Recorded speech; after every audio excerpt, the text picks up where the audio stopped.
Have you ever seen a furniture piece advertised as solid wood online? You go to pick it up, it's dark, it's cold and rainy, and you don't do a thorough check. Then when you get it home, realize it is in fact not solid wood. Because that is exactly what happened to me with this green dresser. I went to pick it up thinking it would be a nice match for this nightstand that I paid too much for, that I talked about a couple weeks ago. And then upon further inspection, it was a Frankenstein. There's definitely some solid wood in there, but there's also laminate and chipboard and MDF, but let's see what we can do with it anyway. It smells like the previous owner had a cat or cats, and while the smell wasn't completely overwhelming, it was something that I was aware of, and I want the dresser to be as accessible to everybody as possible. And if someone has a cat allergy or is just generally more sensitive to smells, I don't want them to be turned off by that. So I put in some baking soda in all of the drawers and let that sit up for a couple days, and I went to do other tasks while that worked on neutralizing the odor. My original plan was to strip down all of this green on the top and sand it down to hardwood and stain it a beautiful dark walnut, and then have the rest of the body be that dark blue that was on the nightstand that I was trying to match this to. I laid down a solid layer of chemical stripper just with your basic chip brush.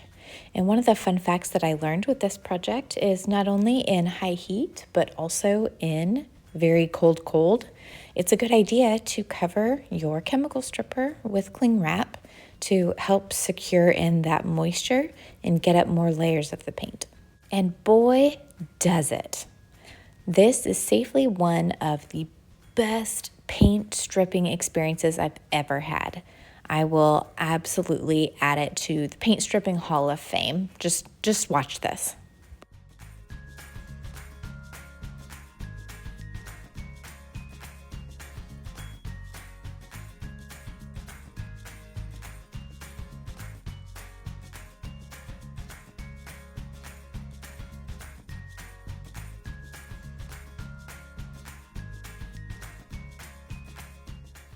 I really only waited about 10 minutes before this was ready to scrape off, and I was pumped because I just knew it was going to be so satisfying, and it did not disappoint.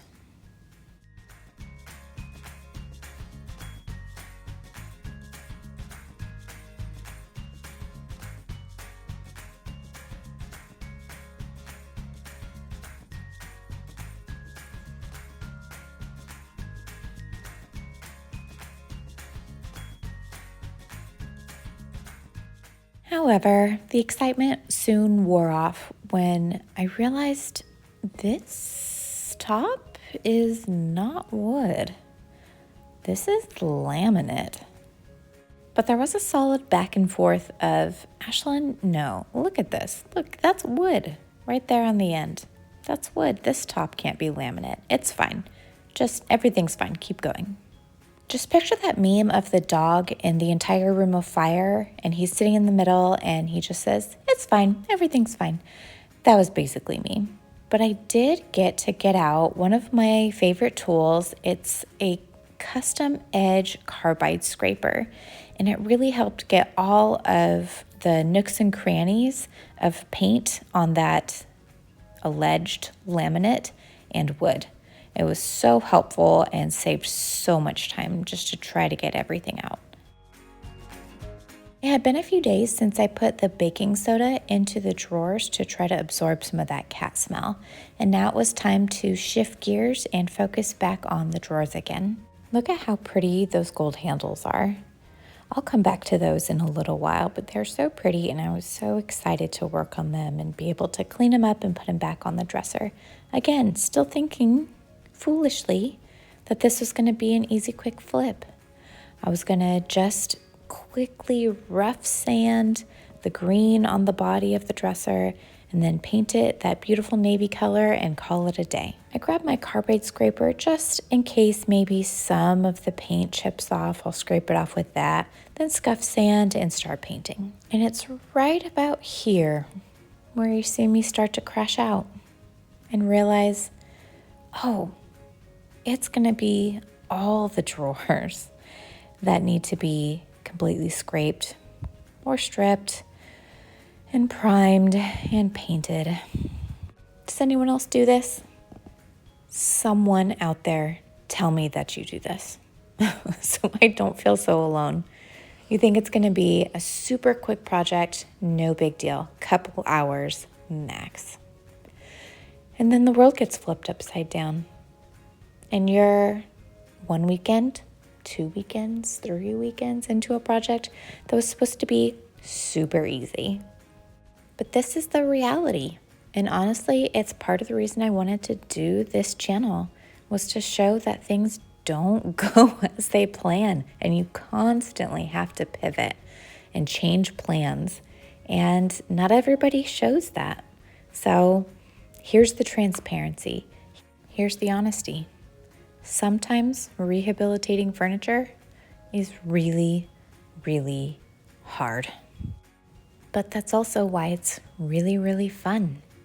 You do things that you didn't know you could do, things you weren't expecting, and you get through it, and it's amazing, and it's better than you even thought. So stick with it. Stay the course. It all will pay off in the end, I promise. Applied chemical stripper to the really detailed sections and let it sit up for 10 to 15 minutes, and then went in with a brass metal brush and tried to scrub out some of that paint. Then I go in with a detailed carbide scraper and try to scrape off the remaining part of the paint.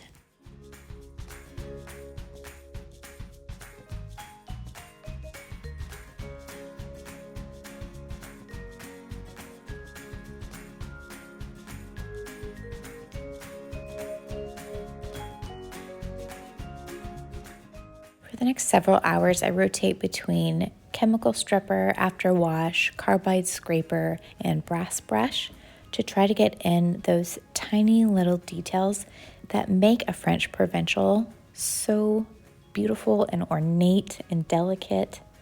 But in this particular moment, I was hating.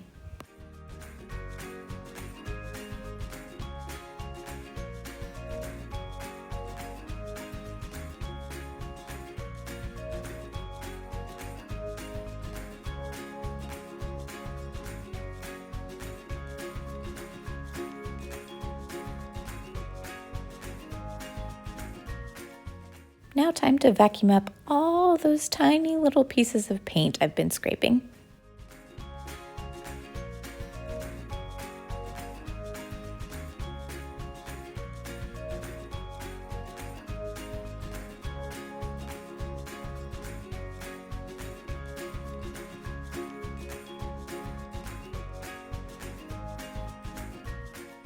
You can really see in this view the different kinds of wood that were used to make up this Frankenstein dresser. Now that I know that this top is laminate, really my only choice at this point is to paint it. But if you just directly go in and try to paint it, it's gonna scuff right off.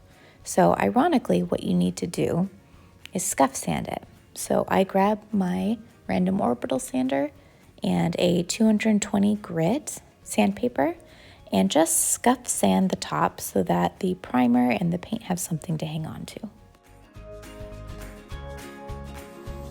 And while I'm at it, I will go ahead and sand the sides of the drawers so they are nice and crisp and clean.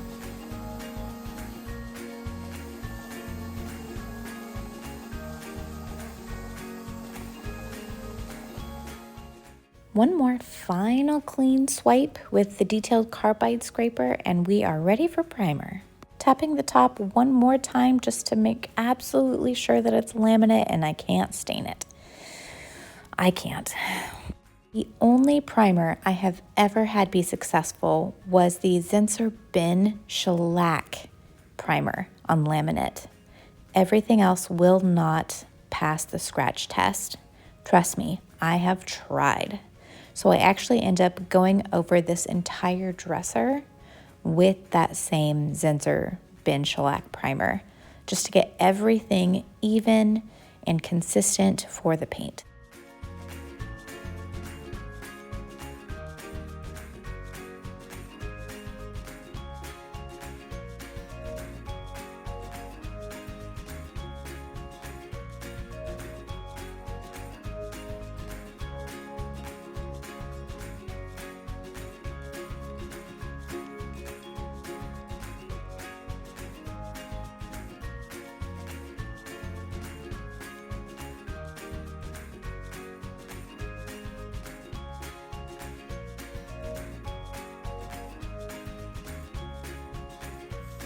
When you're finally starting to see that finish line, it's really easy to forget to sand between your coats of primer with a high grit piece of sandpaper.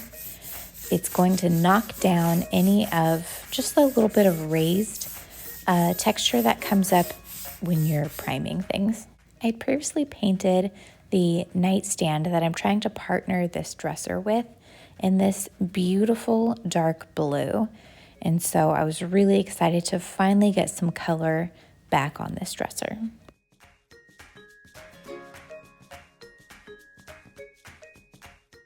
To be really candid, I kind of struggled with this paint.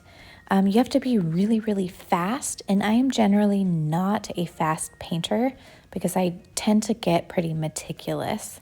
And so there was a bit of a learning curve of going in with the paintbrush first.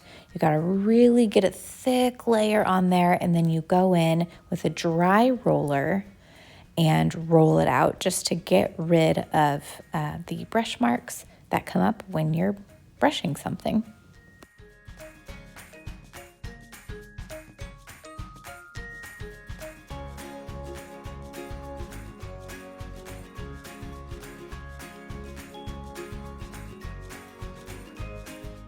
Due to the temperature being what it was, I also brought the dresser drawers inside and painted those inside as well, sanding between coats.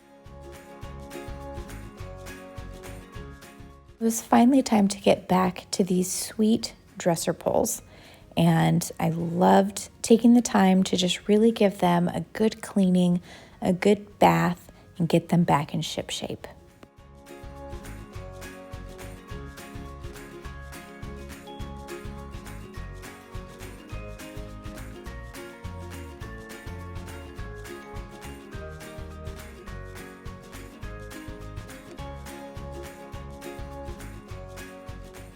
There were a few spots that just needed a little extra attention, and so I applied some rub and buff with an applicator just to even out the tone of the brass and make everything cohesive and clean for their new life.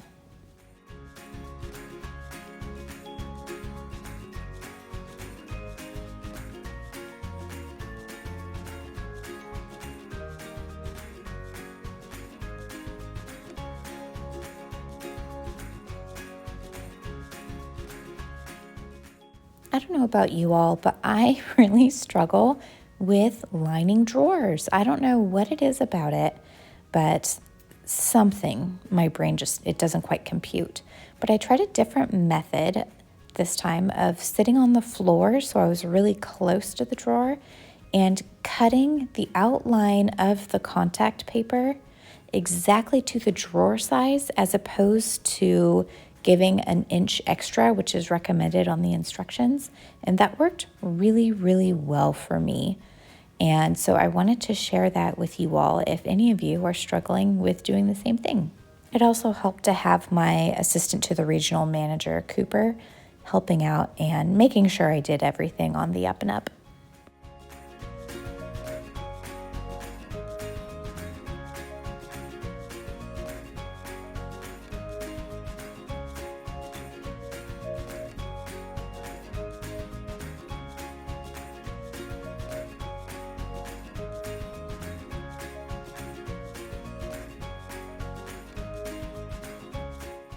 I found over the years that one of the first things that buyers ask is, how are the drawers? What kind of condition are the drawers in? And it's always nice to be able to let them know that they have just freshly received a coat of wax as well as some feed-in wax to really make them slide well inside the body of the dresser, as well as the feed-in wax just smells really, really good, which I thought would be a nice touch since we were trying to neutralize the smell of the previous owner and their kitties.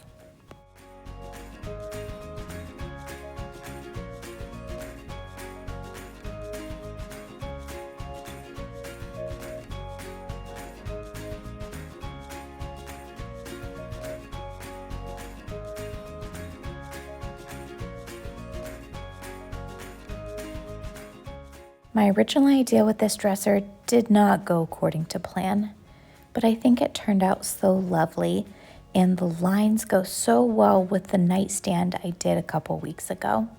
So here's your reminder. Not every solid wood score is actually solid wood, but a laminate nightmare doesn't have to be a profit nightmare. If you're a furniture flipper or a DIYer, drop a comment and tell me, have you ever been fooled by a Frankenstein laminate dresser? And if this saved you from making the same mistake, hit subscribe because I promise you this will not be the last time laminate tries to humble us all.